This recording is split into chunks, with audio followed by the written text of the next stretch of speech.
ప్రభునందు ప్రియమైనటువంటి వాళ్ళరా, ఈ జూన్ 21 సండే ఆరాధన నిమిత్తమై మిమ్మల్ని అందరినీ కూడా ప్రభు సన్నిధికి ఆహ్వానిస్తూ ఉన్నాను. మీరందరూ కూడా మీ గృహాల్లో ఉండి ఈ మాధ్యమం ద్వారా దేవుని మందిరంతో సహవాసం కలిగి ఉన్నారని ఈ ఆరాధన ప్రారంభం చేస్తూ ఉన్నాను. ప్రారంభ ప్రార్థన చేస్తున్నాను. అందరూ కూడా కళ్ళు మూసుకోవాలని మనవి చేస్తున్నాను. మహాపరిశుద్ధుడు అయిన దేవా, మా పరలోకపు తండ్రి, నీ నామమును బట్టి స్తుతులు స్తోత్రములు చెల్లిస్తూ ఉన్నాను. నీ దయగల ఆత్మచేతనైనా మమ్మల్ని అందరినీ కూడా తండ్రి ఆశీర్వదిస్తున్నారు, దీవిస్తూ ఉన్నారు. దేవా, లోకమంతా కూడా అనారోగ్యమైనటువంటి పరిస్థితుల్లో ఉంటూ ఉండగా తండ్రి మమ్మల్ని దీవిస్తున్నాయన నీ కృపలో, నీ కాపుదల్లో, రక్షణలో మమ్మల్ని దాస్తున్నందుకు వందనాలు తెలియజేస్తూ ఉన్నా. దేవా, ఎవరైతే వ్యాధిగ్రస్తులుగా ఉంటున్నారో, బాధపడుతున్నారో అలాంటి వారందరి నిమిత్తమై ప్రార్థన చేస్తున్నా.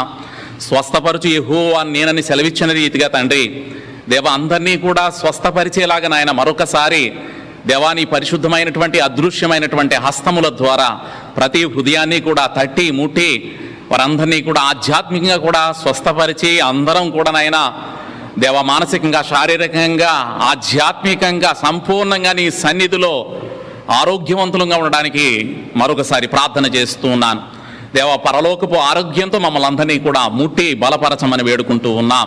కాబట్టి ఈ సమయంలో తండ్రి ఆరాధన ప్రారంభం చేస్తూ ఉండగా ఆది నుండి అంతం వరకు కూడా నీ సన్నిధి బలము చేత మమ్మల్ని నడిపించమని ఈ అవకాశాన్ని ప్రతి ఒక్కరూ కూడా సద్వినియోగం చేసుకునేలాగా నీ సన్నిధికి అప్పగిస్తూ యేసుక్రీస్తు అతి పరిశుద్ధ నామమును బట్టి ప్రార్థన చేస్తూ వేడుకుంటున్నాం మా తండ్రి. ఆమెన్.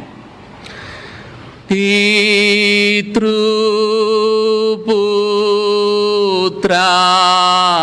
శుద్ధాత్మాలై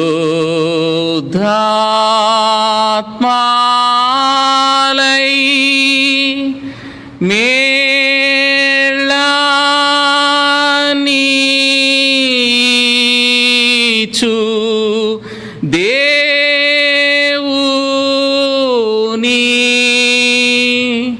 స్తుతించు సర్వా లోకమా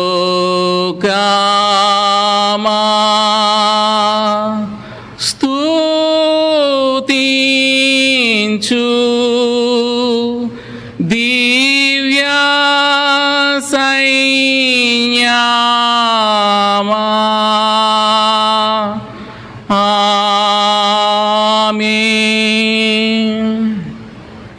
ప్రియమైనటువంటి వాళ్ళరా, ఈ సమయంలో పరిశుద్ధ గ్రంథము నుండి కీర్తనల గ్రంథం 51వ కీర్తనను చదువుకుందాం.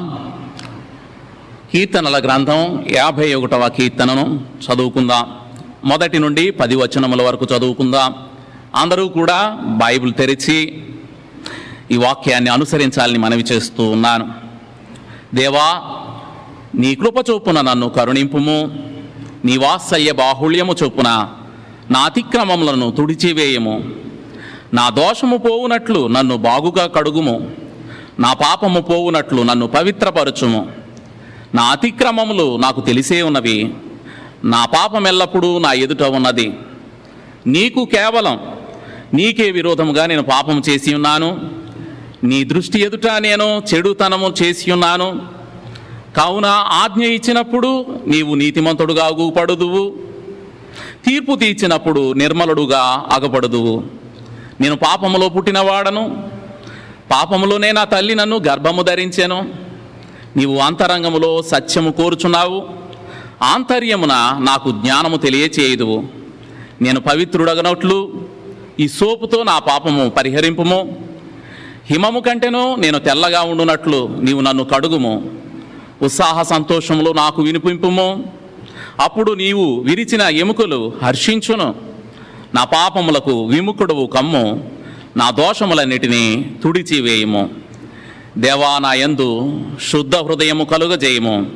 నా అంతరంగములో స్థిరమైన మనస్సును నూతనముగా పుట్టించుము.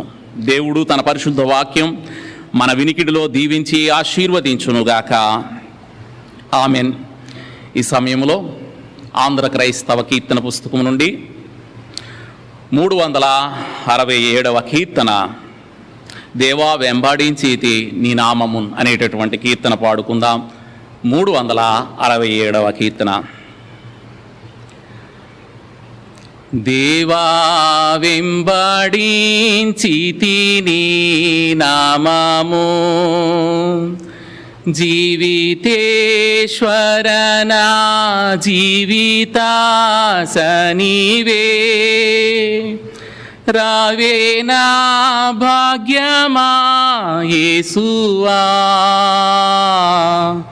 దేవా వెంబడించితిని నామము యేసు నీదు ప్రేమను నే వింటిని బాసురాంబగుని సిలువనే గంటిని యేసువాడను నేనంటిని దేవా వెంబడించితిని నామము ప్రభు ప్రారంభించితి ప్రయాణము పరలోక యెరూషలేము పూరికిని పవన జూపుము మార్గము దేవా వెంబడించుము నీ నామము నాదాయిదలేను ఈ ప్రవాహము నీదరింగానని కెరటల దాటిచే నావికారమ్మునన్ బ్రువుము దేవా వెంబడించితిని నామము రాజా నీదు రాజ్యములో జేరితి రమ్యమౌ రాజ్యమందునాన్ వాడుము రక్షణానందము గుచుము దేవా వెంబడించితిని నామము దేవునికి మహిమ కలుగునుగాక. మరి సమయంలో మన క్వైర్ వారు వర్షిప్ సాంగ్ పాడుతూ ఉండగా మనం కూడా ఆ కీర్తనతో మనం కూడా అనుసరిద్దాం. అందరూ కలిసి నీమే మాధుర్యం అనే పాట పాడుకుని దేవుమై పడదాం. అందరికి వచ్చిన పాట మీరు కూడా మాతో ఏకీభవించండి. చప్పట్లు కొట్టు దేవుమై పడదాం.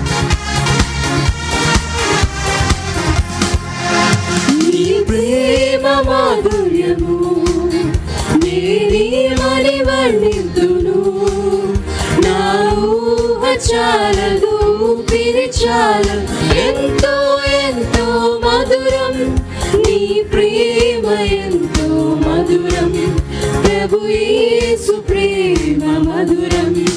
నా పూర్ణ హృదయముతో, నా పూర్ణ ఆత్మతో, నా పూర్ణ మనసుతో నేను పూజింతునా ప్రభువా.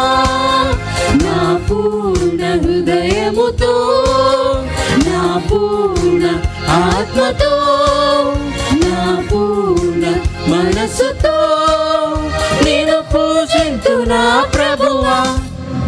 నీ ప్రేమ మాధుర్యము నేనేమని వర్ణింతును, నా ఊహ చాలదు ఊపిరి చాలదు, ఎంతో ఎంతో మధురం నీ ప్రేమ, ఎంతో మధురం ప్రభు యేసు ప్రేమ మధురం.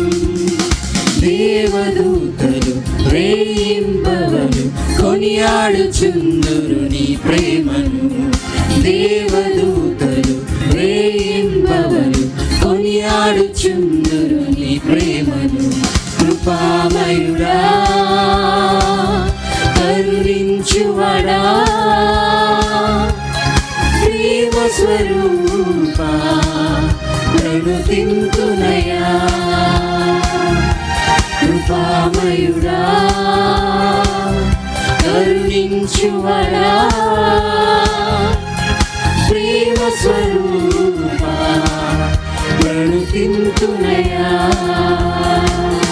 నా పూర్ణ హృదయముతో నా పూర్ణ ఆత్మతో నా పూర్ణ మనసుతో నేను పూజింతునా ప్రభువా నా పూర్ణ హృదయముతో నా పూర్ణ ఆత్మతో నా పూర్ణ మనసుతో నేను పూజింతునా ప్రభువా నీ ప్రేమ మాధుర్యము నేనేమని వర్ణింతును నా ఊహ చాలదు ఊపిరి చాలదు ఎంతో ఎంతో మధురం నీ ప్రేమ ఎంతో మధురం ప్రభు యేసు ప్రేమ మధురం సృష్టికర్తవు సర్వలోకం కాపాడువాడవు పాలించువాడవు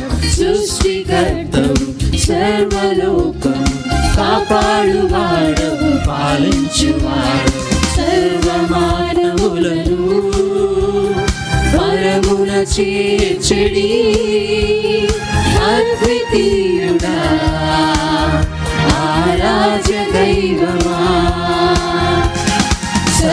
సర్వమానవులను పరమున చేర్చడి అద్వితీయుడా ఆరాధ్య దైవమా నా పూర్ణ హృదయముతో నా పూర్ణ ఆత్మతో నా పూర్ణ మనసుతో నేను పూజింతునా ప్రభువా నా పూర్ణ హృదయముతో నా పూర్ణ ఆత్మతో నా పూర్ణ మనసుతో నేను పూజింతునా ప్రభువా నీ ప్రేమ మాధుర్యము అందరూ కలిసి పాడదాం.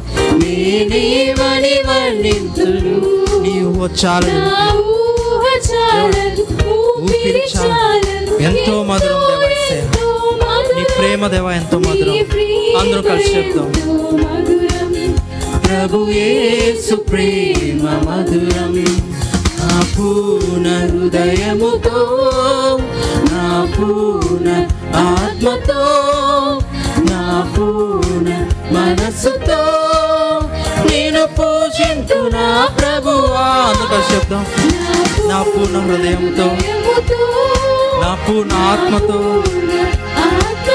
దేవా నా పూర్ణ మనసుతో దేవా నిన్ను పూజిస్తాను దేవా నిన్నే ఆరాధిస్తాను దేవా. హల్లెలూయా. అందరూ గట్టిగా చప్పట్లు కొట్టి దేవ మహిమపడదాం. అవును దేవా యేసయ్యా. దేవా నిన్ను కీర్తిస్తాను దేవా నిన్ను పూజిస్తాను దేవా యేసయ్యా. ఎందుకంటే దేవా యేసయ్యా అన్నిటికన్నా గొప్ప నామం దేవా యేసయ్యా మీ నామం దేవా. దేవస్థుతులకు అర్హుడో దేవా యేసయ్యా. ఈ ఆరాధనకు దేవా యేసయ్యా నీవే దేవా అర్హుడో దేవా యేసయ్యా. దేవా నీ నామం అనే పాట పాడుకుని మహిమపడదాం. ఎవరు మౌనంగా ఉండదు, అందరూ కలిసి ఏకీవిస్తాం.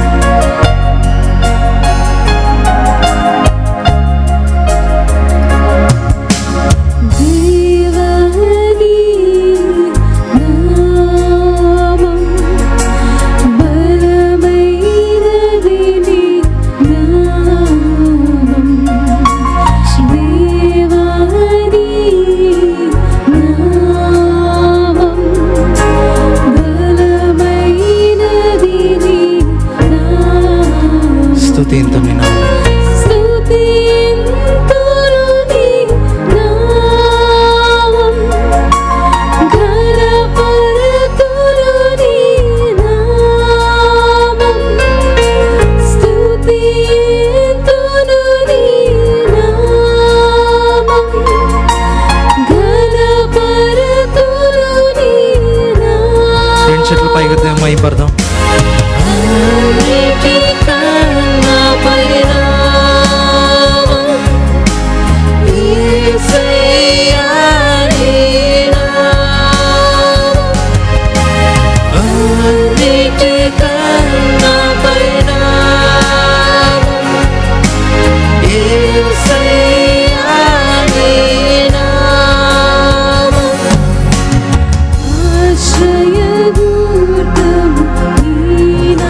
ఆశ్రయదుర్గము. Lord, you are my refuge. You are my strength.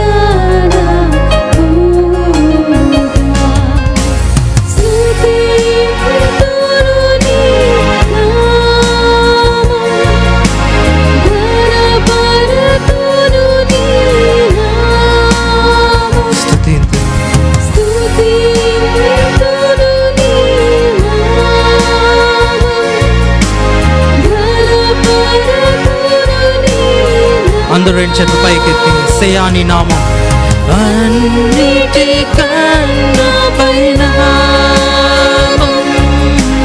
యేసయ్యా నీ నామం. అందరూ ఎవరు మౌనంగా ఉండొద్దు. అన్నిటికన్నా పైన యేసయ్యా నీ నామం. దేవా నీ నామం.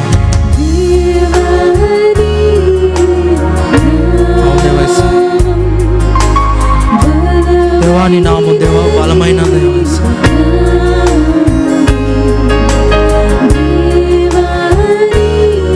దేవా ఈ లోకంలో దేవా స్తుతించడానికి దేవా ఆరాధించడానికి దేవా ఎవరైనా అర్హులు ఉన్నారంటే కేవలం దేవా నీవే దేవా.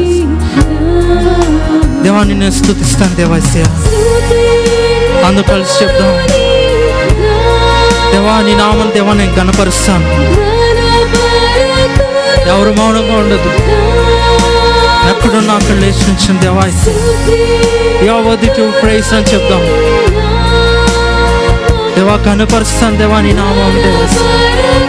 ఎందుకంటే దేవా మీ నామం దేవా నీటికన్నా గొప్ప దేవా. అందరూ కలిసి నుంచి పైకి మహింపద్దాం. యేసయ్యా నీ నామం దేవా. యేసయ్యా అన్నిటికన్నా దేవా గొప్ప దేవా. యేసయ్యా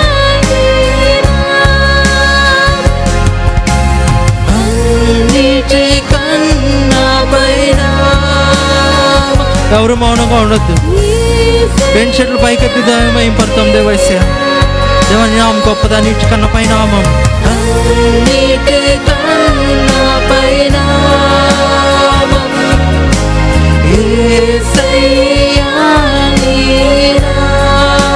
చివరిసారిగా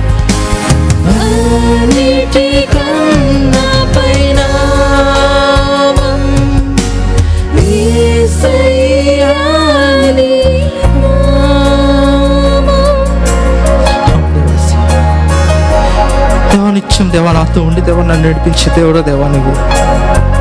దేవా ఎన్ని తప్పులు చేసినప్పటికీ దేవా మీ దేవా మీ మాట వినకపోయినా నిత్యం నాతో ఉండి దేవా మీ యొక్క దేవతలు కప్తలతో దేవా నన్ను నడిపిస్తున్న దేవుడు. నా కొరకు దేవా శిలువలో ప్రాణం పెట్టిన దేవుడు దేవా. మీ నామం కన్నా దేవా గొప్ప నామం దేవా ఏది లేదు దేవా ఈ లోకంలో. You are worthy to praise Lord Jesus. దేవా మాతో మాట్లాడండి. దేవ వాక్యంలోకి వెళ్తుండగా దేవా మాతో మాట్లాడండి. మాకు కావాల్సిన దేవా ఆహారం దేవా మాకు దయచేసి నడిపించమని, ఈ ఆరాధన దేవా మీరు స్వీకరించి అంగీకరించమని యేసు నామములో అడుగుతున్నాం తండ్రి. ఆమేన్. దేవునికి వందనములు. ప్రభువునందు ప్రియమైనటువంటి వాళ్ళరా, ఈ సమయంలో వాక్యాన్ని ధ్యానం చేసుకుందాం.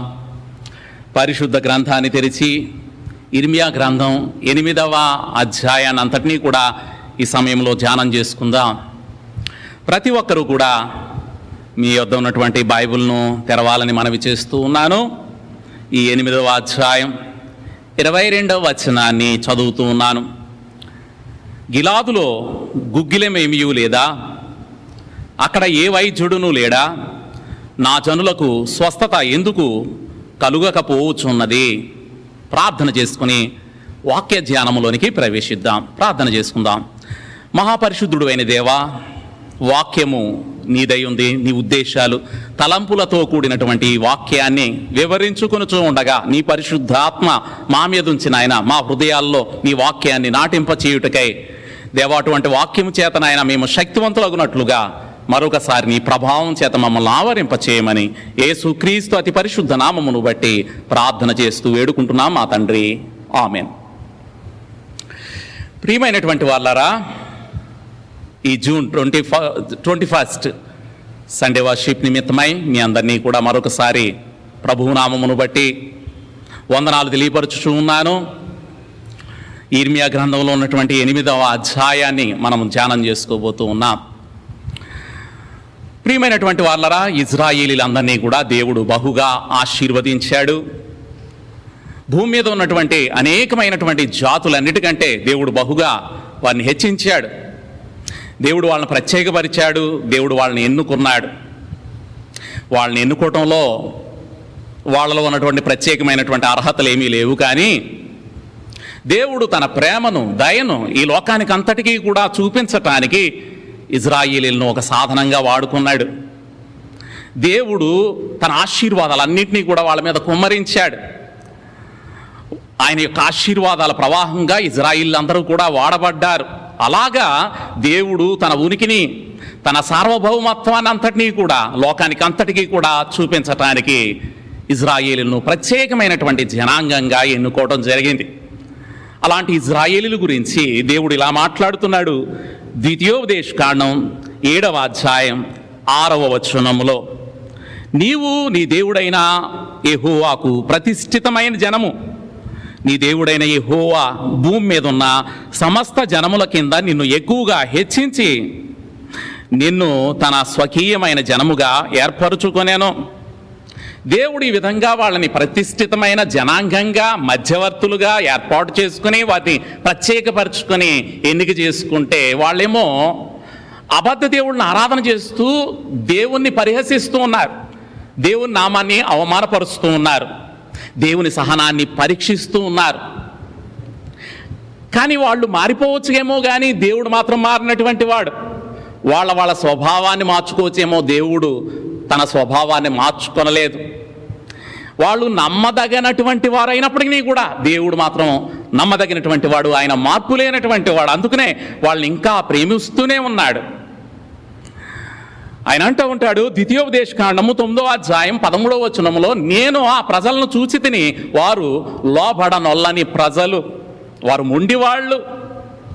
అయినప్పటికీ కూడా అవిధేయులైనటువంటి వారి కోసం దేవుడు దినమెల్లా కూడా తన హస్తాలు చాస్తూ ఉన్నాడు. ప్రియమైనటువంటి వాళ్ళరా, ఆనాడు ఇజ్రాయేల్ని దేవుడు ఏ విధంగా వెనక్కి పిలుస్తూ ఉన్నాడో, అలాగే ఈ రోజున మనల్నందరినీ కూడా వెనక్కి రమ్మని పిలుస్తున్నాడు. పశ్చాత్తాపపడాలని ప్రతి ఒక్కరిని కూడా దేవుడు ఆహ్వానిస్తూ ఉన్నాడు. దేవుడు దయామయుడు, సహనశీలి. ఈ లోకాన్నంతటినీ కూడా దేవుడు ప్రేమిస్తున్నాడు, సహనంతో చూస్తున్నాడు. కానీ ఒకానొక రోజున ఆయన దయ కూడా, ఆయన సహనం కూడా అంతమయ్యేటటువంటి రోజు రాబోతూ ఉంది. కాబట్టి ఒకవేళ దేవుని దయ మన చర్చస్ విషయంలో, లేకపోతే మన దేశం విషయంలో దేవుని దయ అంతమైపోయే దశకు వస్తే మన పరిస్థితి ఏంటి? అది ఎంత భయంకరంగా ఉంటుందో మనం ఆలోచించుకోవాలి. ఎందుకంటే ఈనాడు చర్చస్లో దేవుని యొక్క భక్తి తగ్గిపోతుంది. అనేక మంది వాళ్ళ యొక్క విశ్వాస జీవితంలో వెనుకడుగు వేస్తూ ఉన్నారు. వాళ్ళు బలహీనులు అయిపోతూ ఉన్నారు.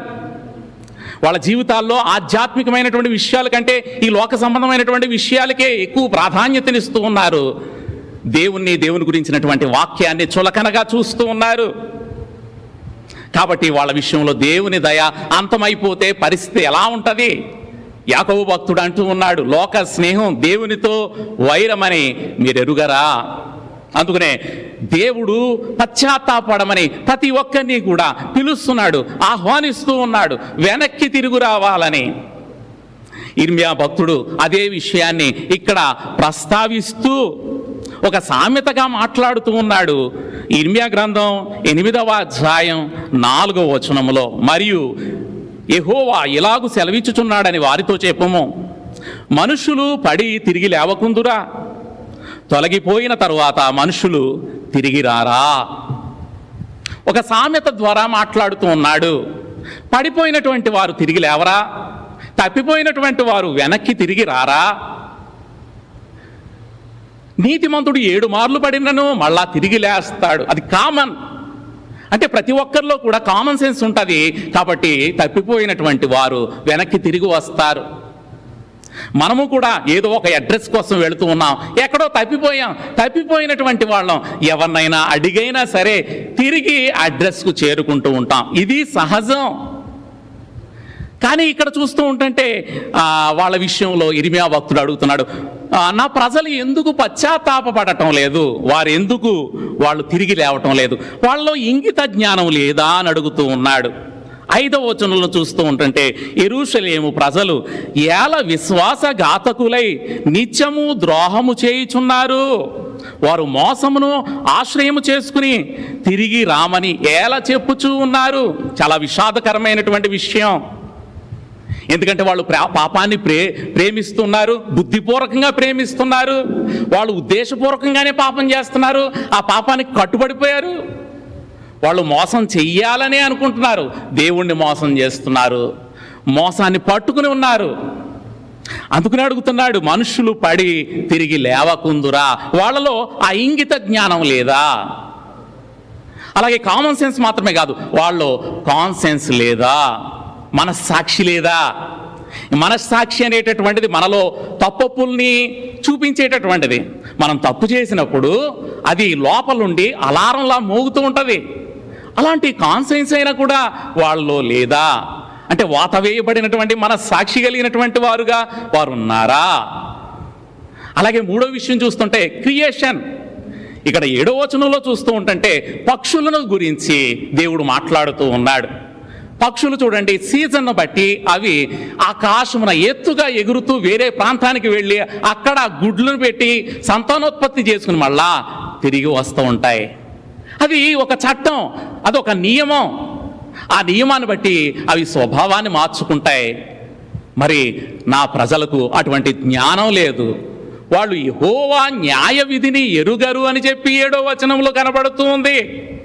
ప్రియమైనటువంటి వాళ్ళరా, మన చుట్టూ ఉన్నటువంటి ఈ ప్రకృతి ప్రతిరోజు కూడా దేవుని కట్టడల ప్రకారంగా ఖచ్చితంగా నడుస్తూ మనమందరం కూడా దేవుని వైపు చూడాలని అవి సైగ చేస్తున్నాయి. ప్రతిరోజు కూడా అవి దేవుని యొక్క చిత్తానుసారంగా క్రమముగా నడుస్తున్నాయి. మనమంతా కూడా దేవుని క్రమములో నడవాలని చెప్పి అవి చూపిస్తూ ఉన్నాయి.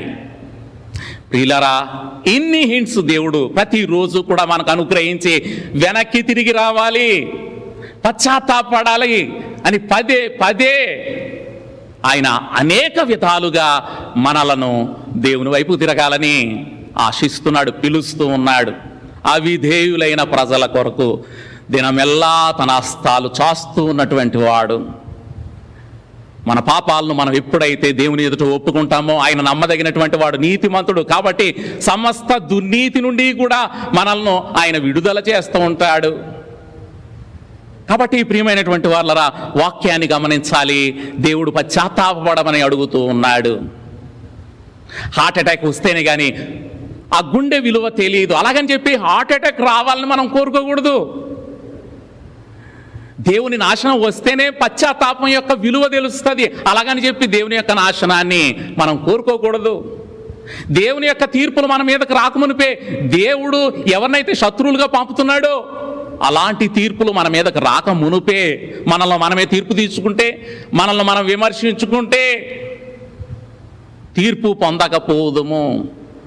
కాబట్టి దేవుని వాక్యాన్ని నిత్యం కూడా ధ్యానం చేస్తూ ఆ వాక్యం చేత ఖండించబడుతూ విమర్శ చేసుకుంటూ మన జీవితాలను చక్కగా ఆశీర్వాదకరంగా మార్చుకోవాలని ప్రభు తన యొద్దకు పిలుస్తూ ఉన్నాడు. కాబట్టి ఈ విధంగా ప్రజలను దేవుడు పిలుస్తూ ఉంటుంటే వాళ్ళు ఏ విధంగా వాళ్ళ తెలివితేటలతో తప్పించుకోవాలనే ప్రయత్నం చేస్తున్నారో దాన్ని కూడా మనం గమనించాలి. వాళ్ళు పశ్చాత్తాపపడకుండానే దేవుని బిడ్డలుగా కొనసాగాలి అని అనుకుంటూ ఉన్నారు. అందరి ముందు కూడా వాళ్ళు దేవుని యొక్క ఆరాధనలు చేస్తూ అవే నిజమైనటువంటి ఆరాధనలుగా కనబరుస్తూ దేవుని ప్రజలుగా తమను తాము చూపించాలనుకుంటూ ఉన్నారు. 8వ వచనంలో చూస్తూ ఉంటుంటే వాళ్ళు ఏమనుకుంటున్నారో కూడా మనం గమనిస్తూ ఉంటాం. మేము జ్ఞానులమనియు యెహోవా ధర్మశాస్త్రం మా యొద్ద ఉన్నదనియు మీరేలా అందురు. ఇర్మియా భక్తుడు ఆ ప్రజల అవిధేయతను బట్టి కన్నీరు గారుస్తూ విలపిస్తూనే వాళ్ళని సామెతల ద్వారా మాట్లాడుతున్నాడు, వాళ్ళను ప్రశ్నిస్తూ ఉన్నాడు. మేము జ్ఞానులమనియు యెహోవా ధర్మశాస్త్రం మా యొద్ద ఉన్నదనియు మీరు ఎలా అందురు. వాళ్ళు ఆ పక్కనేమో దేవుని మాటను తృణీకరిస్తూ మళ్ళా దేవుని జ్ఞానం మేము కలిగి ఉన్నామని వాళ్ళు చెప్పుకుంటూ ఉన్నారు. దేవుని ధర్మశాస్త్రంతో లోక సంబంధమైనటువంటి విషయాలు, అన్యదేవత విగ్రహాలకు సంబంధించినటువంటి ఆచారాలన్నీ కూడా దీనిలో కలిపేసేసి మేము జ్ఞానంలో అభివృద్ధి పొందుతున్నాము అని వాళ్ళు అంటూ ఉన్నారు. మనం కొలస్సీలకు రాసిన పత్రిక 2వ అధ్యాయం 8వ వచనాన్ని మనం చూద్దాం. కొలస్సీలకు రాసిన పత్రిక 2వ అధ్యాయం 8వ వచనం. ఆయన జ్ఞానమును అనుసరింపక మనుషుల పారంపర్యాచారమును అనగా ఇహలోక సంబంధమైన మూలపాఠములను అనుసరించి మోసకరమైన నిరర్ధకమైన తత్వజ్ఞానము చేత మిమ్మును చెరపట్టుకుని పోవాడు ఎవడైనా ఉండునేమో అని జాగ్రత్తగా ఉండుడే. సంఘంలో ఉన్నాం, దేవుని వాక్యాన్ని కలిగి ఉన్నాం. అలాగే సంఘం చుట్టూ లోకంలో అనేకమైనటువంటి తత్వాలు ఉన్నాయి, మన చుట్టూ అనేకమైనటువంటి ఆలోచనలు ఉన్నాయి, విశ్వాసాలు ఉన్నాయి. అలాంటి వాటి చేత మన దగ్గర ఉన్నటువంటి శ్రేష్టమైన స్వచ్ఛమైనటువంటి వాక్యాన్ని కలిపివేయకూడదు. వాటి ప్రభావం మన మీద పడకూడదు. లోకం ఒత్తిడి చేస్తూ ఉంటుంది, ఆ తత్వాలను ఆ వేదాంతాలను కలపాలని చెప్పేసేసి లోకం ఒత్తిడి చేస్తూ ఉంటుంది. అందుకనే ఈ రోజున అనేక మంది క్రైస్తవులైనటువంటి వారు ఆ ప్రభావాలకు లోనై అటువంటి విశ్వాసాలను దేవుని వాక్యంతో కలిపేసేసి సంఘంలో తప్పుడు బోధల్ని ప్రేరేపిస్తున్నారు, తప్పుడు సిద్ధాంతాలను సృష్టిస్తూ ఉన్నారు. ఆ విధంగా దేవుని వాక్యములో విలువైనటువంటి దాన్ని నకిలీ చేసేస్తున్నారు, తక్కువ చేస్తున్నారు. విలువైనటువంటి దేవుని వాక్యాన్ని తక్కువగా చేసేసి బోధిస్తున్నారు, మాట్లాడుతూ ఉన్నారు, సంఘాన్ని తప్పు ద్రోవ పట్టిస్తున్నారు. అందుకనే ప్రవచనం మనుషుని ఇచ్చ నుండి పుట్టినటువంటిది కాదు, మనుషులు దేవుని ఆత్మ చేత ప్రేరేపించబడటం ద్వారా వాళ్ళ హృదయాల్లో పరిశుద్ధాత్మ వలన సత్యం నాటింప చేయబడింది. ఆ విధంగా దేవుని యొక్క వాక్యం ఈ దినాన దేవుని ఆత్మ చేత ప్రచురించబడుతుందని మరొకసారి మీ అందరికీ కూడా మనవి చేస్తూ ఉన్నాను. కాబట్టి అటువంటి వాక్యపు అర్థములో మన జీవితాలను చూసుకోవాలి. ప్రియులరా, దేవుని వాక్యం దాని ప్రకారంగా మన ప్రవర్తన ఉండాలి, దాని యొక్క హద్దులలో మనం జీవించాలి. కానీ ఇక్కడ ఉన్నటువంటి ఈ ప్రజలైతే దేవుని వాక్యపు హద్దుల్లో నుండి తప్పిపోయారు, వాళ్ళ ప్రవర్తన తీరు మార్చేసుకున్నారు. పౌలు అంటున్నాడు, తాను హద్దుల్లోనే ఉన్నాను, అన్నియు చేయుటకు నాకు స్వతంత్రత కలదు కానీ అన్నియు చేయదగినవి కాదు. తన ప్రవర్తన ఎంత క్రమముగా దేవుని యొక్క మార్గాల్లో చక్కగా ఉందో తెలియపరుస్తూ ఉన్నాడు. మనం దేవుని యొక్క సరిహద్దులను మీరకూడదు, అందులో ఉన్నటువంటి నియమం ప్రకారంగా మన స్వభావం ఉండాలి. అందుకనే పక్షులను ఉదాహరణగా తీసుకుని మాట్లాడుతూ ఉన్నాడు. మామూలుగా పడిపోయినటువంటి వారు తిరిగి లేస్తారు కదా, అదొక స్వభావం. దాని ప్రకారంగా మనం కూడా దేవుని యొక్క వాక్యపు చట్టానికి అనుకూలంగా మన జీవితాలను నడిపించుకోవలసినటువంటి వారంగా ఉంటున్నాం. యెహోషువ గ్రంథం 1వ అధ్యాయం 8వ వచనంలో చూసినప్పుడు, యెహోషువ 1వ అధ్యాయం 8వ వచనం, ఈ ధర్మశాస్త్ర గ్రంథమును నీవు బోధింపక తప్పిపోకూడదు, దానిలో వ్రాయబడిన వాటన్నిటి ప్రకారము చేయుటకు నీవు జాగ్రత్త పడినట్లు దివారాత్రము దాన్ని ధ్యానించిన ఎడల నీ మార్గమును వర్ధిల్లింపజేసుకుని చక్కగా ప్రవర్తించెదవు. యెహోషువ ఇజ్రాయేలీలను సూచిస్తూ ఉన్నాడు. దేవుడిచ్చినటువంటి ధర్మశాస్త్రాన్ని ప్రతిరోజు కూడా పగలు రాత్రి ధ్యానం చేయటం వలన మనం తప్పిపోము, చక్కగా ఆ త్రోవలో వర్ధిల్లుతాం, మన జీవితాలు విజయవంతంగా సాగిపోతాయని ప్రవక్త యెహోషువ మనందరికీ కూడా తెలియపరుస్తున్నాడు, మనందరికీ కూడా ఆశీర్వాదకరంగా ఉండేలాగున. కాబట్టి ప్రియులరా, ఇక్కడ ఉన్నటువంటి ప్రజలైతే దేవుని వాక్యాన్ని పక్కకు పెట్టేశారు, సొంత జ్ఞానంలో నడవాలని వాళ్ళు అనుకుంటూ ఉన్నారు. ఎప్పుడైతే దేవుని వాక్యం మనలో అధికారంగా ఉండదో మనలో సత్యం ఉండదు, మనం పునరుద్ధరించబడం, మనలో ఆ పశ్చాత్తాపం అనేటటువంటిది ఉండదు, మనం ఫలించలేం. అందుకనే వారు తమ ఫలముల వలన, వారి యొక్క ఫలముల వలన వారిని తెలుసుకుందరు. కాబట్టి మనలో నుండి మంచి ఫలాలు రావచ్చు, లేకపోతే చెడ్డ ఫలాలు రావచ్చు. అది ఎలాగంటే ఆ వాక్యం ప్రకారంగా మనం నడుస్తున్న దాన్ని బట్టి, లేకపోతే ఆ వాక్య ప్రకారంగా నడవని దాన్ని బట్టి కూడా ఫలాలు అనేవి వస్తూ ఉంటాయి. ఇక్కడ యూదా ప్రజలు మాత్రం దేవుని సత్యములో మాత్రం లేరు, వాళ్ళు కేవలం నటిస్తున్నారు అనేటటువంటిది ఇక్కడ మనకు అర్థమవుతూ ఉంది. కాబట్టి స్వచ్ఛమైనటువంటి వాక్యం, ఆ స్వచ్ఛమైనటువంటి వాక్యములో ఉంటూ ఎప్పటికప్పుడు పునరుద్ధరించబడుతూ ఉంటే మనం ఎప్పుడు కూడా ఆరోగ్యంగా ఉంటాం, ఆశీర్వాదకరంగా ఉంటాం, అనేక మందికి ఆదరణగా కూడా ఉంటాం.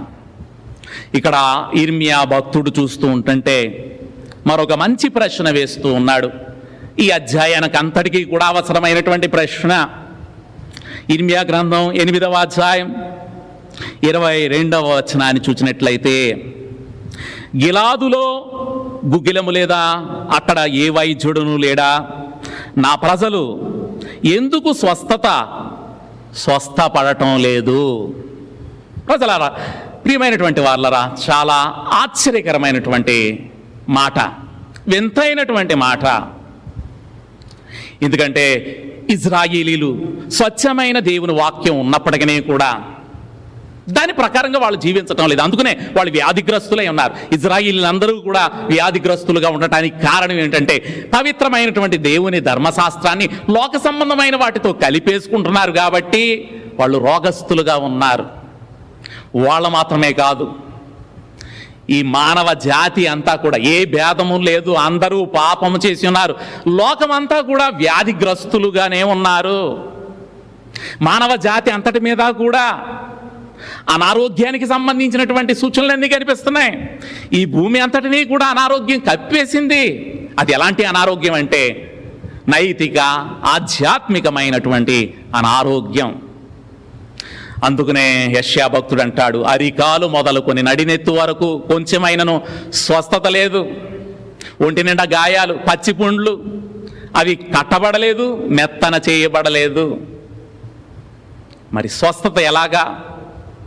ఇక్కడ ఉన్నటువంటి ఈ ప్రజలందరూ కూడా దేవుని మార్గాల్లో తప్పిపోయినప్పటికీ కూడా దేవుడు వారితో ఇంకా మాట్లాడుతూనే ఉన్నాడు. స్వస్థత కోసం మాట్లాడుతున్నాడు. వాళ్ళను క్షమించాలని దేవుడు కోరుకుంటున్నాడు. అందుకనే గిలాదులో గుగ్గిలము లేదా, గిలాదులో గుగ్గిలము చెట్టు ఉంది. ఆ రోజుల్లో అది ఔషధంగా ఉంది. అనేకమైనటువంటి రోగాలకు అది ఔషధంగా వాడేవారు. శతాబ్దాల తరబడి దాన్ని ఔషధంగా స్వీకరించేవారు రోగ నివారణ కోసం. ఇష్మాయేలీలు వాళ్ళు గిలాదు నుంచి వస్తూ ఆ గుగ్గిలాన్ని ఐగుప్తులో అమ్మటానికి వెళుతూ ఉన్నారు. అప్పుడే యోసేపుని వాళ్ళు బానిసగా కొనుక్కున్నారు ఐగుప్తులో అమ్మివేయటానికి. ఆదికాండం 37వ అధ్యాయం 25వ వచనంలో మనం చూసినప్పుడు ఆ ఇష్మాయేలీలు వ్యాపారస్తులు ఆ గిలాదు నుండి గుగ్గిలం తెచ్చుకుంటున్నారు ఆరోగ్యం కోసం. ప్రియమైనటువంటి వాళ్ళ గమనించాలి, ఇక్కడ ఇజ్రాయేలీలు గుగ్గిలంతో బిజినెస్ చేస్తున్నారు. యెహెజ్కేలు గ్రంథము 27వ అధ్యాయం 17వ వచనంలో వాళ్ళు గుగ్గిలంతో బిజినెస్ చేస్తున్నారు. అలాగే ఇర్మియా గ్రంథం 46వ అధ్యాయం 11వ వచనములో కూడా మనం చూసినప్పుడు ఐగుప్తు కుమారి కన్యక, గిలాదు నుండి గుగ్గిలమును కొని తెచ్చుకొనుము. నువ్వు ఎన్ని మందులు వాడినా ప్రయోజనం లేదు, గిలాదు నుండి గుగ్గిలము తెచ్చుకొనుము. గిలాదు గుగ్గిలమును గురించి దాని యొక్క ప్రస్తావన లేఖనాల్లో అనేకమైనటువంటి చోట్ల అది కనబడుతుంది. అది శరీర ఆరోగ్యం కోసం మాత్రమే దేవుడు ఇక్కడ మాట్లాడటం లేదు. ఇర్మియా ప్రవక్త ద్వారా గమనించాలి. ఇక్కడ యూదులకి అన్యజనులకి కూడా ఆ ఇర్మియా గ్రంథంలో యెహెజ్కేలులో కూడా యూదులకి అన్యజనులందరికీ కూడా రోగ నివారణ కోసం దేవుడు ఒక్కటే పరిష్కారం ఇచ్చాడు. అదే గిలాదు గుగ్గిలం. ఈ రోజున దేవుడు ప్రపంచమందంతటా కూడా సువార్త అందిస్తున్నాడు, అందరికీ కూడా అందిస్తున్నాడు. అన్ని చోట్లకు భూదిగంతం వరకు కూడా సువార్త వెళ్ళిపోతుంది. కానీ ఎంతమంది రక్షించబడ్డారు? ఇంకా అనేక మంది పాపంలోనే ఉన్నారు కదా. అదే ఇక్కడ ప్రశ్నిస్తూ ఉన్నాడు, గిలాదులో గుగ్గిలం లేదా, అక్కడ వైద్యుడు లేడా, నా జనులు ఎందుకు స్వస్థత పొందటం లేదు? యూదులకి అన్యజనులకి అందరికీ కూడా సువార్త అందించబడింది, ఇంకా వాళ్ళు పాపంలోనే జీవిస్తున్నారు. వింతైనటువంటి ప్రశ్న. ఇర్మియా భక్తుడు విలపిస్తూనే ఆశ్చర్యపోతూ ఉన్నాడు. ఆ ప్రజల యొక్క కఠినత్వం గురించి, లోకంలో ఉన్నటువంటి ప్రజలందరి యొక్క కఠినత్వం గురించి కూడా దేవుడు ఆశ్చర్యపోతూ ఉన్నాడు. యేసు ప్రభు వారు సిలువ మోసుకుంటూ ఆ యెరూషలేము దగ్గరకు వచ్చినప్పుడు ఆ పట్టణాన్ని చూసి ఆయన ఏడ్చాడు, కన్నీరు గార్చాడు. నీవు ఎప్పుడైనా సమాధాన సంబంధమైనటువంటి సంగతులు తెలుసుకుంటే నీకు ఎంతో మేలు, లేకపోతే రాయి మీద రాయి లేకుండా నువ్వు నశించిపోతావు. దేవుడు మనందరికీ కూడా ఔషధాన్ని ఇస్తున్నాడు, మనందరం కూడా బాగుపడాలని. ఈ రోజున చర్చ్ అనేటటువంటిది గొప్ప హాస్పిటల్. అందులో ఔషధం ఉత్పత్తి చేయబడుతుంది, ఔషధం అందరికీ కూడా అందించబడుతుంది. చర్చిలో ఎవరైతే బోధిస్తున్నారో వాళ్ళందరూ కూడా డాక్టర్స్, ప్రాక్టీస్ చేస్తున్నారు. వాళ్ళందరూ కూడా సర్జన్, అక్కడ అన్నీ కూడా సర్జన్ జరుగుతుంది. అలాగే అనేక మంది స్వస్థపరచబడుతున్నారు. ఎన్నో సర్జన్స్ జరుగుతూ ఉన్నాయి. కానీ నా ప్రజలు ఎందుకు స్వస్థత పొందటం లేదు, స్వస్థపడటం లేదు? ఎందుకంటే అక్కడ వాక్యం అందించబడుతుంది, వాక్యాన్ని అందించేటటువంటి బోధకులు ఉన్నారు, ఉత్తమమైనటువంటి మార్గాల్లో నడిచేలాగా అక్కడ సూచనలు ఇవ్వబడుతున్నాయి. కానీ నా ప్రజలు ఎందుకు స్వస్థత పొందటం లేదు? సమస్య ఏంటి అంటే, స్వస్థత పొందటానికి అవకాశాలు ఉన్నప్పటికీ కూడా వాళ్ళు ఆ వైద్యాన్ని స్వీకరించడం లేదు, ఆ రక్షణ దగ్గరికి రావటం లేదు. దేవుడు క్షమిస్తున్నాడు, దయ చూపిస్తున్నాడు, అందరి ఎడల ప్రేమ చూపిస్తున్నాడు, పిలుస్తున్నాడు. కానీ ఆ పిలుపును అందుకోవటం లేదు, స్వస్థత పొందటం లేదు. వాళ్ళు ఆ ప్రమాదాన్ని గుర్తించటం లేదు, వాళ్ళలో ఉన్నటువంటి అత్యవసరతను గుర్తించటం లేదు. ఇంత గొప్ప రక్షణను నిర్లక్ష్యం చేస్తే ఎలా తప్పించుకుంటాం? కాబట్టి వైద్యుణ్ణి స్వీకరించాలి. దేవుని యొక్క సన్నిధిలో ఉన్నటువంటి ప్రతి ఒక్కరి విషయంలో కూడా దేవుడు అడిగేది ఇదే. అక్కడ వైద్యుడు లేడా, అక్కడ ఔషధం లేదా? నా ప్రజలు ఎందుకు స్వస్థత పొందటం లేదు?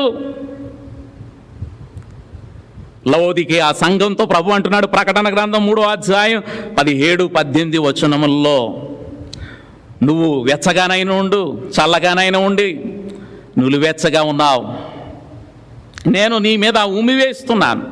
నువ్వు దౌర్భాగ్యుడు, దిక్కుమాలినవాడు, దరిద్రుడవు, గుడ్డివాడవు, దిగంబరుడువు అని ఎరుగక నేను ధనవంతుణ్ణి, ధనవృద్ధి చేసుకునిచున్నాను, నాకేమీ కొదువు లేదని నువ్వు ఎలా చెబుతున్నావు? నీవు ధనవృద్ధి చేసుకున్నట్లు అగ్నిలో పుటము వేయబడిన బంగారమును, నీ దిశమూల సిగ్గు కనబడకుండానట్లు ధరించుకున్నట్టుకు తెల్లని వస్త్రమును, నీకు దృష్టి కలుగునట్లు నీ కనులకు కాటుకును నా యొద్ద కొనుక్కొనుము అని నీకు బుద్ధి చెప్పుచున్నాను. కాబట్టి దేవుడు వైద్యాన్ని సిద్ధం చేసి ఉన్నాడు. కాబట్టి వైద్యాన్ని స్వీకరించి మనం వెచ్చగా ఉండాలి. వైద్యాన్ని స్వీకరించి నులివెచ్చని స్థితిలో మాత్రం ఉండకూడదు. కాబట్టి సంఘమంతా కూడా క్రీస్తుని కలిగి ఉన్నారు. మరి క్రీస్తుని ఎలా స్వీకరిస్తున్నారు? క్రీస్తుని స్వీకరించడంలో కొనసాగుతూ ఉండాలి, దేవుని వాక్యాన్ని స్వీకరించడంలో అది కొనసాగుతూ ఉండాలి. కానీ ఇక్కడ యూదా ప్రజలు దాన్ని పక్కన పెట్టేశారు. మనమైతే దాన్ని స్వీకరిస్తూ రాత్రింబవళ్ళు ధ్యానం చేస్తూ ఉంటే వర్ధిల్లుతాం, ఆరోగ్యంగా ఉంటాం, ఆశీర్వాదకరంగా ఉంటాం. కాబట్టి ఇక్కడ ఈ 22వ వచనాన్ని బట్టి 4 విషయాలు ఇక్కడ మీ ముందు ప్రస్తావిస్తూ ఉన్నాను.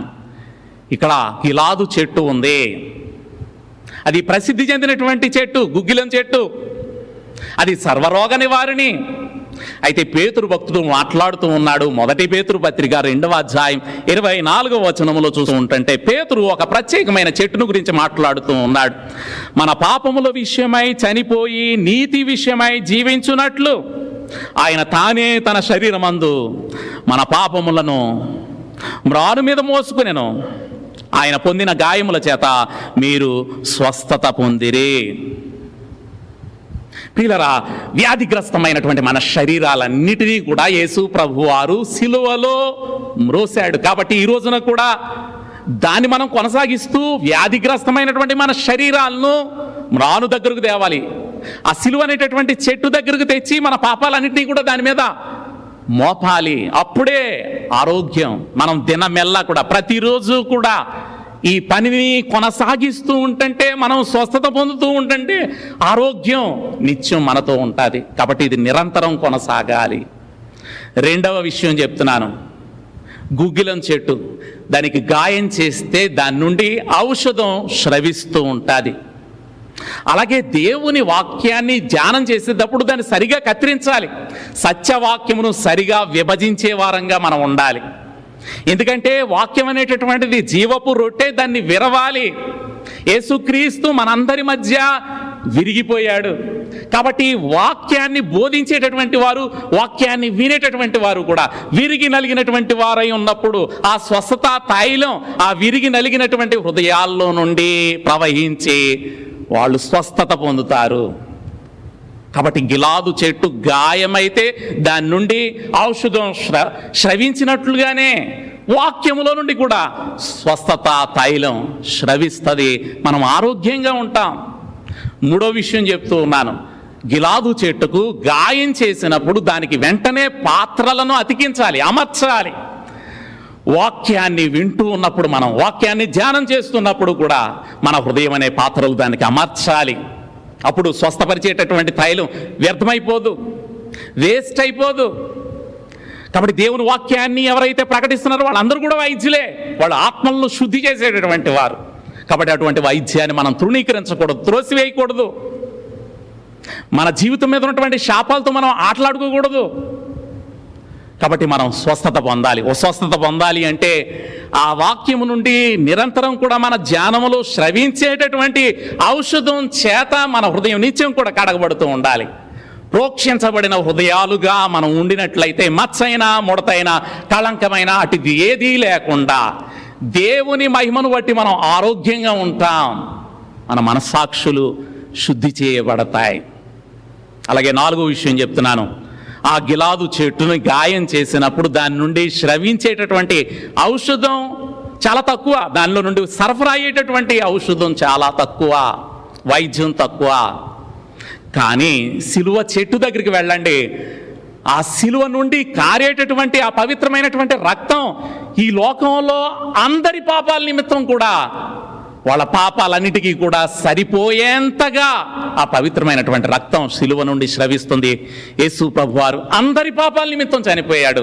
కాబట్టి సిలువలో నుండి ప్రవహిస్తున్నటువంటి ఆ పవిత్రమైనటువంటి రక్తం ఇప్పుడున్నటువంటి ఈ తరాలకు మాత్రమే కాదు, గతించిపోయినటువంటి తరాల వారందరికీ కూడా, రాబోయేటటువంటి పుట్టబోయేటటువంటి తరాలందరికీ కూడా సరిపోయేంతగా యేసు ప్రభువారు ఒక్కసారే చనిపోయి తన పవిత్రమైన రక్తాన్ని చిందించాడు.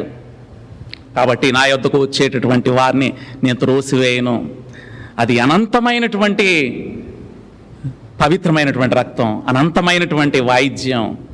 కాబట్టి రక్షింపనేరకుండునట్లు నా హస్తము కురుచ కాలేదు. కాబట్టి ఆయన ఎంతమంది పేషెంట్స్నైనా కూడా ఆయన ట్రీట్మెంట్ ఇవ్వగలడు. ఆయన అలిసిపోడు, సొమ్మసిల్లిపోడు. ఆయన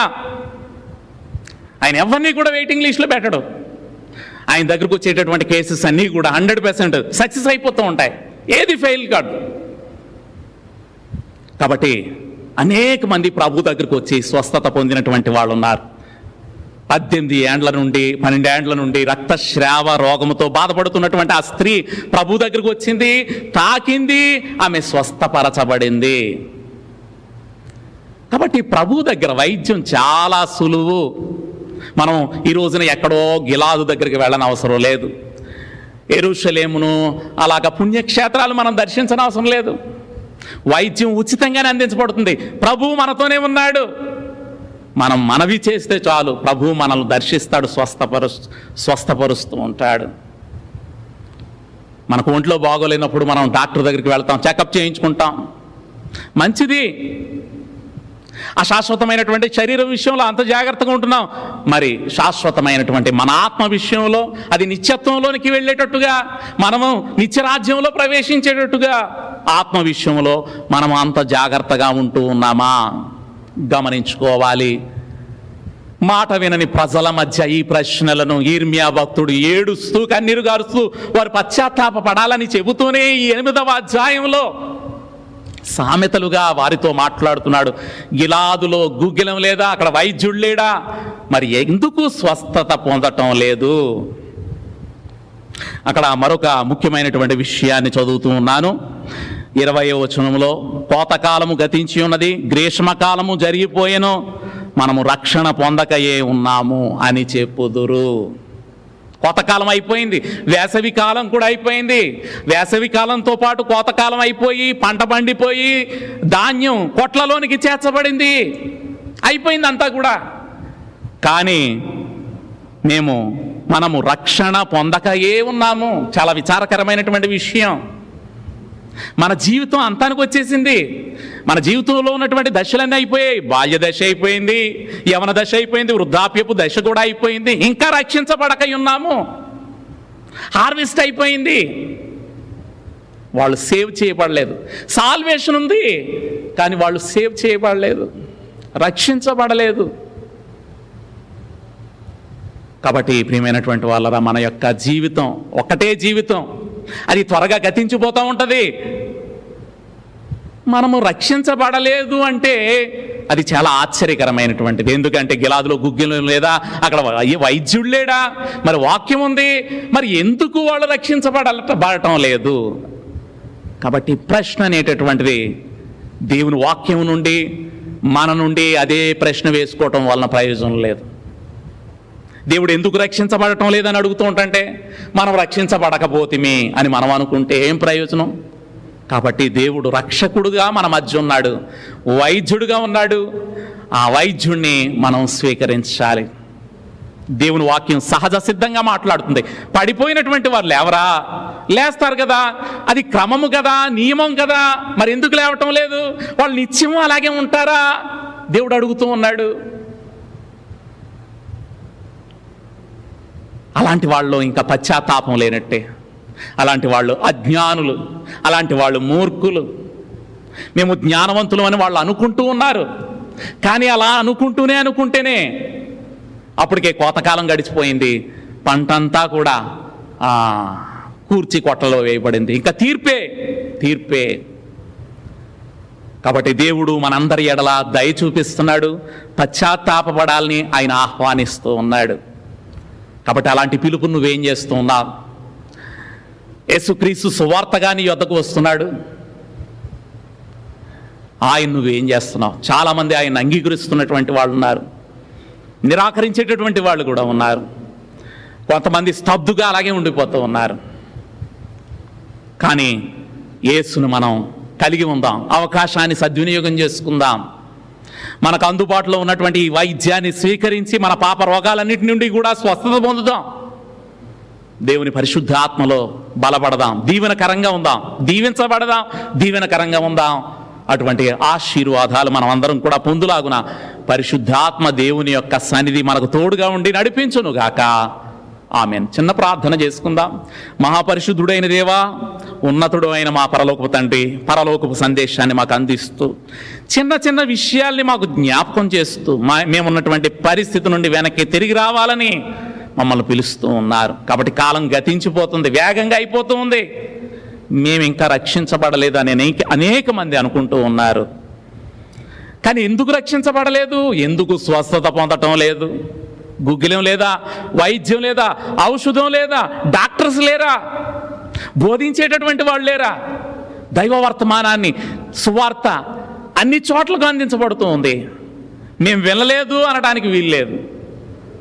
తీర్పు దినములలో దేవుని ముందు నేను వినలేదు అనటానికి వీలు లేకుండా దేవుడు అన్ని చోట్ల భూ దిగంతముల వరకు కూడా తన యొక్క మాటలను అందిస్తూ ఉన్నాడు.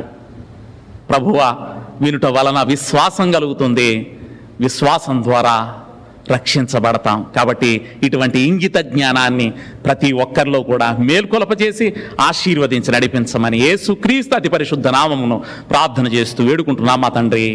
ఆమేన్. ఈ సమయంలో ఆంధ్ర క్రైస్తవ కీర్తన పుస్తకం నుండి 578వ కీర్తన, నీ ధనము నీ ఘనము ప్రభు యేసుదే అనే కీర్తన పాడుచూ ఉండగా మనం ఆఫరింగ్స్ను దేవుని యొక్క సన్నిధిలో మరి వేద్దాం. నీ ధనము నీ ఘనము ప్రభు యేసుదే, నీ దశమా భాగము నీయ వెనుదీతువా ధరలోన ధనధాన్యములనీయగా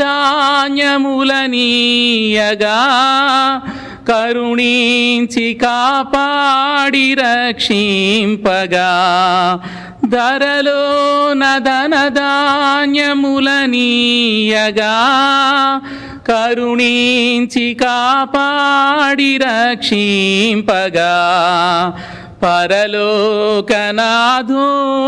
నీకీయగా మరి యేసు కొరకీయ వెనుదీతువా నీ ధనము నీ ఘనము ప్రభు యేసుదే నీ దశమా భాగము నీయ వెనుదీతువా కలిగించే సకలాంబు సమృద్ధిగా తొలగించే పలు బాధ భరితాంబులు కలిగించే సకలాంబు సమృద్ధిగా తొలగించే పలు బాధ భరితాంబులు బలియాయే నీ పాపములకేసువే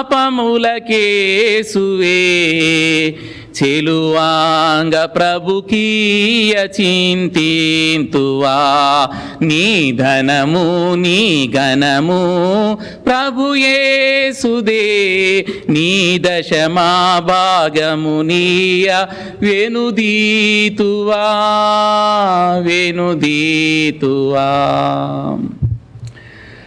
ప్రియమైనటువంటి వాళ్ళరా, యథారీతిగా మీ కానుకలను కవర్లో భద్రపరిచి మరి దేవుని మందిరానికి వచ్చేటటువంటి వీలున్నటువంటి సమయంలో దేవుని మందిరానికి వచ్చి దేవుని మందిరంలో ఉన్నటువంటి ఆఫరింగ్ బాక్స్లో మీ కానుకలు వేయాలని మనవి చేస్తూ ఉన్నాను.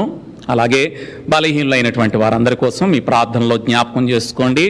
మరి జూన్ 30th వరకు కూడా మరి మన ఆలయం మూసివేయబడుతుంది. 30th తర్వాత మరి ఆరాధనలు ప్రారంభించబడతాయి, మందిరం తెరవబడుతుందని మీకు మనవి చేస్తూ ఉన్నాను. ప్రార్థన చేయండి.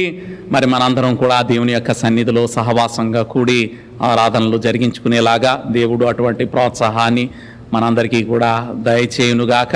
దేవుని యొక్క కృప మనకు తోడుగా ఉండునుగాక. మరి ఈ సమయంలో మనము కమ్యూనియన్ తీసుకోబోతున్నాం. మరి మీరు సిద్ధపరచుకున్నటువంటివి మీ ఇంటి దగ్గర లేకపోతే మరి దేవుని యొక్క సన్నిధిలో కూడా మీకు అందించబడుతూ ఉంటాయి. మరి సండే మరి వాటిని మీ గృహాల యొద్దకు తీసుకువెళ్ళి ఈ ఆరాధన ద్వారా వాటిని ఆ కమ్యూనియన్లో ద్రాక్షరసమును రొట్టెను స్వీకరించాలని కూడా మనవి చేస్తూ ఉన్నాను. దేవునికి మహిమ కలుగును గాక. ఈ సమయంలో ప్రార్థన చేసుకుందాం. అందరం కూడా కళ్ళు మూసుకొని ప్రార్థన, పరలోక ప్రార్థన ఆశీర్వాదాలతో ఆరాధన ముగించుకుందాం. ప్రార్థన చేసుకుందాం. మహాపరిశుద్ధుడు అయిన దేవా, నీ పరిశుద్ధమైన కార్యాలను బట్టి నీకు స్తుతులు స్తోత్రాలు. మా అందరి జీవితాల్లో కూడా నీ కార్యాలు జరిగించడానికి, నీ శ్రేష్టమైన కార్యాల ద్వారా మమ్మల్ని నూతనపరచాలని, నూతన సృష్టిగా చేయాలని మరొకసారి మీరు వాక్యం ద్వారా మాట్లాడినందుకు వందనాలు. మేము కూడా ఆరాధనలో ప్రేరేపించబడిన ఆయన మా హృదయాలను సమర్పించుకున్నాం నీ పాద సన్నిధానంలో. నాయన, నీతో అంటకట్టబడినటువంటి మా జీవితాలు ఎల్లప్పుడూ ఫలించాలని, మేమెప్పుడు మా జీవితాల్లో సత్యము చేత వర్ధిల్లాలని, మేము మా జీవిత మార్గాల్లో చక్కగా వర్ధిల్లేలాగా మేము ఎల్లప్పుడూ నీ వాక్య ధ్యానంలో ఉండేటట్టుగా మమ్మల్ని ఆశీర్వదించండి.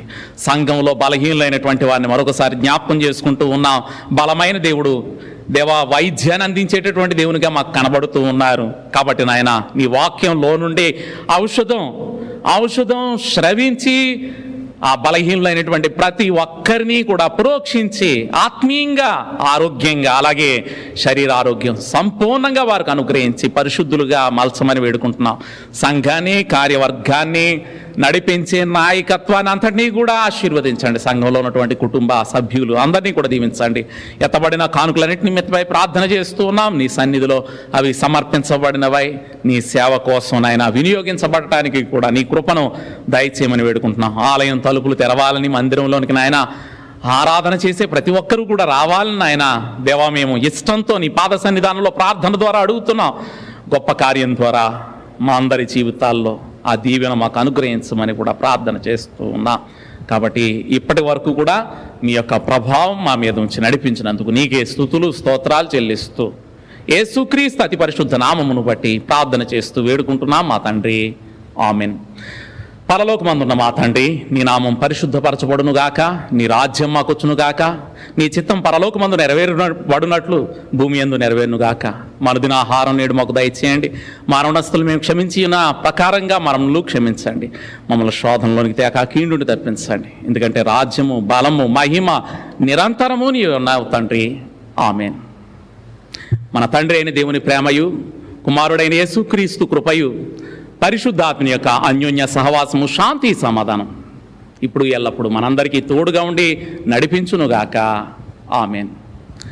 ఆశీర్వాదంబుల్ మా మీద వర్షింపజేయుమీసా, ఆశతో నమ్మియున్నాము నీ సత్య వాగ్దాతము. ఈ మీద కృమారించుము దేవా, క్రమార ప్రేమ వర్షంబు కృమారించుము దేవా. ఆమేన్.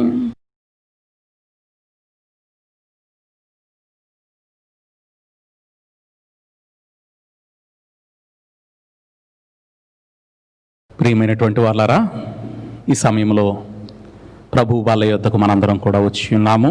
ప్రార్థన చేసుకుని వాక్య ధ్యానంలోనికి వెళ్ళి ఆ తర్వాత ఈ కమ్యూనియన్ మనందరం కూడా తీసుకుందాం, ప్రార్థన చేసుకుందాం. మహాపరిశుద్ధుడు అయిన దేవా, పరలోకపు మా తండ్రి, జీవాహారాన్ని మాకందరికీ కూడా అనుగ్రహించి జీవింపచేస్తున్నందుకు వందనాలు. కాబట్టి భౌతికమైనటువంటి పదార్థం వలన కాదు కానీ ఆత్మ సంబంధమైనటువంటి మాటల చేతే మేము జీవిస్తున్నామని మాకు బోధించినందుకు వందనాలు.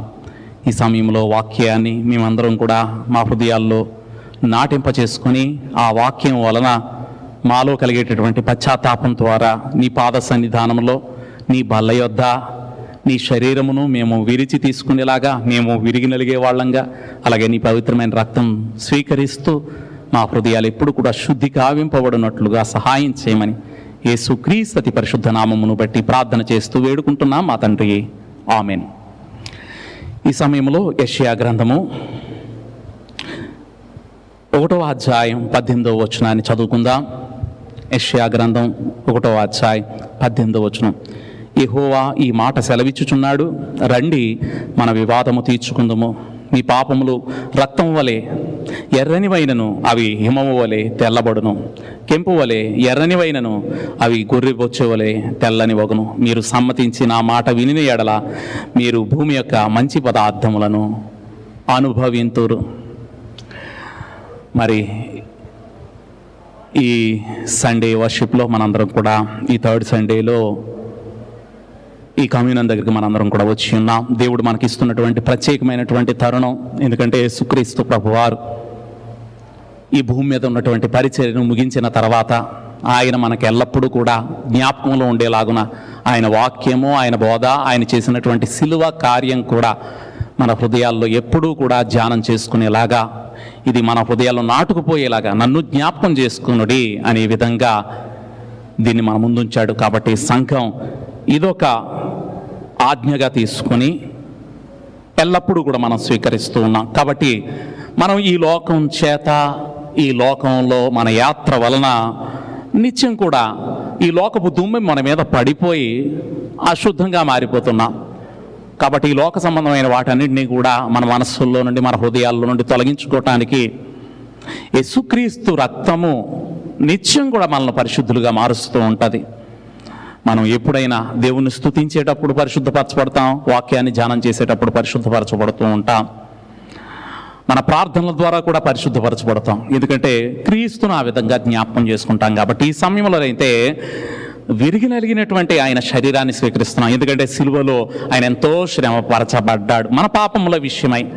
కాబట్టి మన పాపముల విషయమై మనం కూడా ఆ సిలువలో విరిగి నలిగినటువంటి యేసుక్రీస్తును మనం జ్ఞాపకం చేసుకుంటే తప్పనిసరిగా మన హృదయాల్లో నుండి పశ్చాత్తాపపు ఆ బాధ, శ్రమ మనం గుర్తించుకొని మనము దాన్ని అన్వయించుకొని ఆ సిలువ బాధను స్వీకరించుకొని ఆ శ్రమ మనదే అని మనము ఈ ప్రస్తుత సమయంలో కూడా మనకున్నటువంటి బాధల నుండి విముక్తి పొందగలం. కాబట్టి ఈ సమయంలో ఆ పవిత్రమైన రక్తాన్ని మన కోసం మన స్వస్థత పొందేలాగా కార్చినటువంటి ఆ పవిత్రమైనటువంటి రక్తాన్ని ఈ సమయంలో ఈ ద్రాక్ష రసాన్ని స్వీకరించడం ద్వారా కూడా దేవునితో ఒక అవినాభావ సంబంధాన్ని మనం కలిగి ఉంటున్నాం.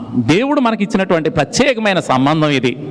కాబట్టి దేవుని నుండి వేరుపరచబడలేనంతగా, దేవుని ప్రేమ నుండి వేరుపరచబడలేనంతగా ఈ లోకంలో ఏది కూడా ఆయనతో ఉన్నటువంటి సంబంధాన్ని తెంచివేయలేదు. అందుకనే నన్ను జ్ఞాపకం చేసుకున్నట్టుగా దీన్ని చేయండి. కాబట్టి ప్రభువును జ్ఞాపకం చేసుకోవటం మాత్రమే కాదు, ప్రభువు మన కోసం చేసినటువంటి సిలువలో కార్యానికి కారణమైనటువంటి మన పాపాల నిమిత్తం ఈ సమయంలో కూడా పశ్చాత్తాపపడుతూ ప్రభు పాద సన్నిధానానికి వద్దాం. కాబట్టి కళ్ళు మూసుకుందాం. మన పాపములు ఎలాంటివైనప్పటికీ కూడా ఆయన గొర్రెబొచ్చు వలె, హిమం వలె తెల్లగా మార్చేటటువంటి వాడు. ప్రభువా నీ నామమును బట్టి వందనాలు. మేమందరం కూడా నీ బల్ల యొద్దకు తీసుకురాబడుతూ ఉన్నాం. నీ సన్నిధితో ఐక్యం అవ్వబోతూ ఉన్నాం. నీ సన్నిధితో ఐక్యం అవ్వటానికి ఆటంకమైనటువంటి ప్రతిదాన్ని కూడా మనలో నుండి, మాలో నుండి తొలగించుకోవాలని నాయన ఈ సమయంలో ప్రార్థన చేస్తూ ఉన్నాం. కాబట్టి నాయన మాలో ఉన్నటువంటి అపవిత్రత అంతా తొలగిపోయినట్లుగా శుద్ధ జలమును చల్లేటటువంటి వాడు నూతనమైనటువంటి హృదయాన్ని ఇస్తానని వాగ్దానం చేశారు. దేవా, నూతనమైనటువంటి హృదయాన్ని స్వీకరించేలాగా ఈ రొట్టె ద్రాక్షారసమును నాయన ఈ సమయంలో ప్రార్థనాపూర్వకంగా తీసుకుని చూడగా మా పాపం అంతటినీ కూడా నీ సన్నిధిలో పరిహారంగా, పశ్చాత్తాపంగా నీ సన్నిధిలో విడిచిపెట్టుటకు, నీ పరిశుద్ధమైన దాన్ని స్వీకరించుటకు సహాయం చేయమని యేసుక్రీస్తు అతి పరిశుద్ధ నామమును బట్టి ప్రార్థన చేస్తూ వేడుకుంటున్నాం మా తండ్రి. ఆమేన్.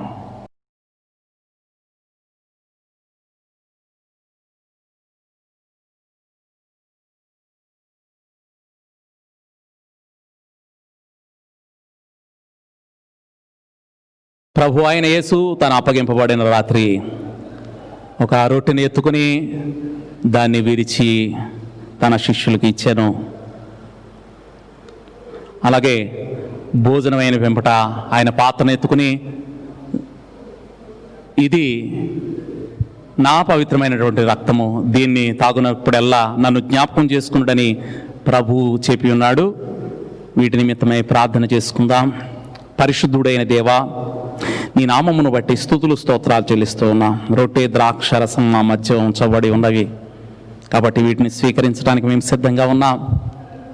మా జీవితాలను పవిత్రపరిచేలాగా మీరు ఆజ్ఞాపించిన వీటిని మేము మా జీవితాలకు అన్వయించుకొని శుద్ధులంగా ఉండుటకు సహాయం చేయమని, స్వీకరించే ప్రతి ఒక్కరిని కూడా బలపరచమని యేసుక్రీస్తు అతి పరిశుద్ధ నామమును బట్టి ప్రార్థన చేస్తూ వేడుకుంటున్నాం మా తండ్రి. ఆమేన్. ఈ సమయంలో కొయిర్ వారు పాట పాడుతూ ఉండగా మరి వీటిని మీరు స్వీకరించాలని మనవి చేస్తున్నాను ప్రార్థనాపూర్వకంగా.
నీప్పుడు నేనందు మోదుదు యేసుండు నాకు మారుగా ఆశీర్వచనగా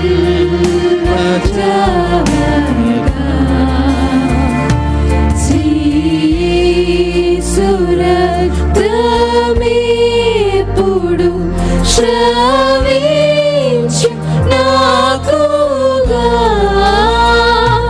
నీ యొక్క పాప మట్టిది నిర్మూలమౌటకు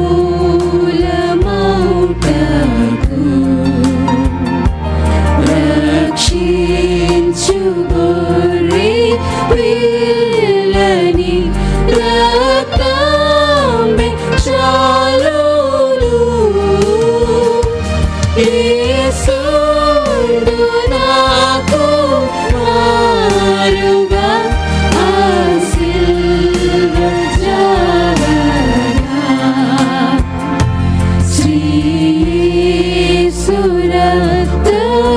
శ్రీసురక్తమేప్పుడు శ్రవించు నాకుగా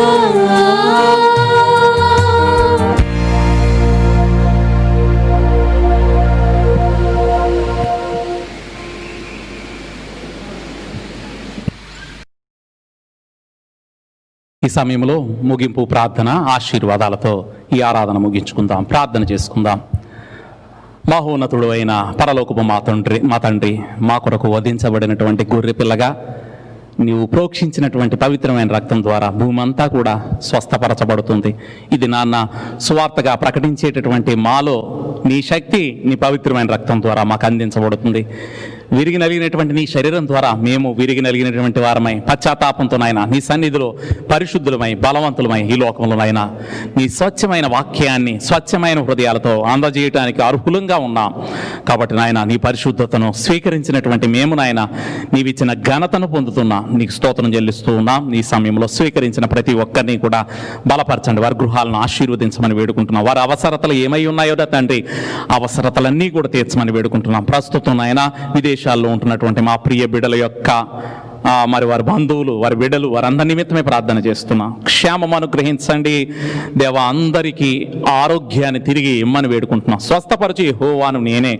మారా వంటి చేదైన నీళ్లలో కూడా మధురాన్ని ఇచ్చినటువంటి వాడు. కాబట్టి ఈ కరోనాలో కూడా నాయన ఆ చేదు వంటి ఈ ప్రస్తుత పరిస్థితులను కూడా నిరాశాయుతమైనటువంటి పరిస్థితుల్ని నిరుత్సాహం నుండి నాయన నిరీక్షణ వైపుకు నడిపించమని కూడా వేడుకుంటున్నాం. ఈ సమయంలో ఈ బలను బట్టి మాలో నిరీక్షణను పెంచి నీ మందిరంలోనికి వచ్చి మేమందరం కూడా ఆరాధిస్తామనే విశ్వాసంతో నాయన మేము మా ప్రార్థనలో కొనసాగుతూ ఉండగా అద్భుతంగా మా జీవితాల్లో మమ్మల్ని అందరినీ కూడా దగ్గరగా చేసి మేము ఆరోగ్యవంతులమని ఒక నమ్మిక మాలో పుట్టించి విశ్వాసంతో మా సహవాసపు యాత్రను సంఘపు యాత్రను మీరుండి మాతో ఉండి నడిపించమని యేసుక్రీస్తు రక్తము ప్రతి పాపము నుండి కూడా శుద్ధులుగా చేస్తుందని నమ్ముతూ యేసుక్రీస్తు అతి పరిశుద్ధ నామమును బట్టి ప్రార్థన చేస్తూ వేడుకుంటున్నాం మా తండ్రి. ఆమెన్. తండ్రి కుమార పరిశుద్ధాత్మ త్రియేక దేవుని సన్నిధి ఇప్పుడు ఎల్లప్పుడు సంఘాన్ని అంతటి మీద తోడుగా ఉండి నడిపించునుగాక. ఆమెన్.